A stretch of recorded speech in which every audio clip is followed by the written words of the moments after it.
Can everybody hear me okay? Yeah? Yeah? Okay. So this is Nick's. My name is Anthony Rodriguez. I'm the local trainer and behavior consultant. We are going to address one of the most common issues dogs have with people. Can you guys guess any of those issues? There's one, barking, right? What Nick and I are going to show you guys how to address is the most common issue being jumping on people, right? Dogs jump on people pretty often, usually for attention, usually for affection. They're excited to see you, so it's a good thing in their eyes, but for us, it can be challenging to address. Most people, when they meet a dog that jumps on them, their first instinct is to stop the behavior. Whether that's sweeping them off, pushing them down, telling them things like get off of me, get down, sit, asking them to do behaviors. It can be challenging for the dog because the dog's super excited and overstimulated, usually because they're so happy to see you. The best way to address this behavior is to ignore it. In reality, we know dogs want attention, but by telling them stop and get down and get off of us, that just gives them attention. So in fact, it tells them if you want attention, you should jump on me. Because they get it in plenty of ways, right? But if you can teach your dog to ask for attention in a different way, you may see less jumping, right? And you may see more thinking. Nix is a super happy, friendly dog. She loves to greet people by jumping on them. But that's her first choice, jumping for attention. And it pays off usually. So if you can ignore that first behavior and let your dog make another choice, like standing, we like that. Sitting is great. Laying down is great too. But the real magic is letting them figure out what to do. So if you can create a scenario for your dog to make choices, let them make those choices. Sometimes they'll be wrong. The first choice is usually jumping or barking, right? Or pawing.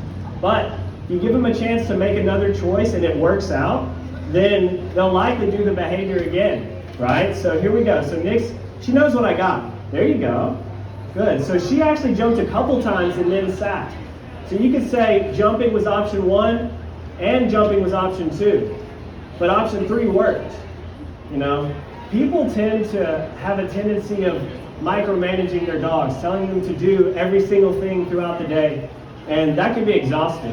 It's exhausting for us to do that, and it's exhausting for them to try to process everything we're constantly asking for them to do. So again, if you recognize these opportunities for dogs to do certain behaviors to make things happen, watch what they do. Next time you let your dog out in the back of your house to the backyard, watch what they're doing.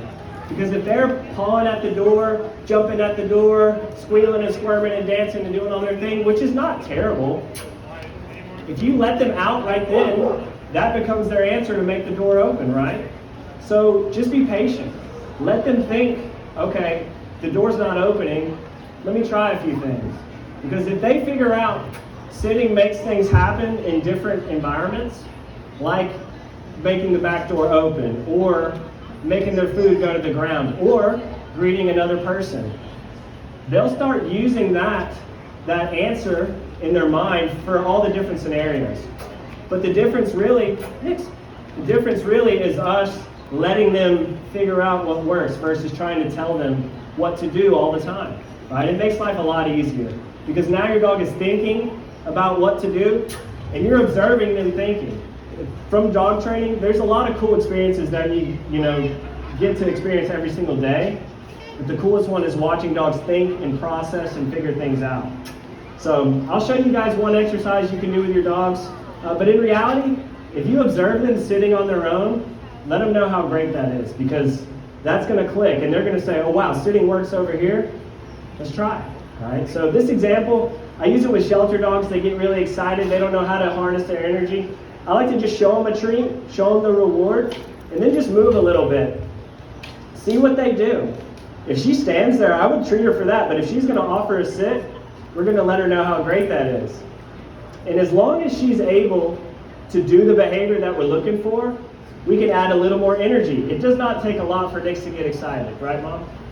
But if she can do the behavior we're looking for, we'll challenge her. We'll add a little more energy. Thanks.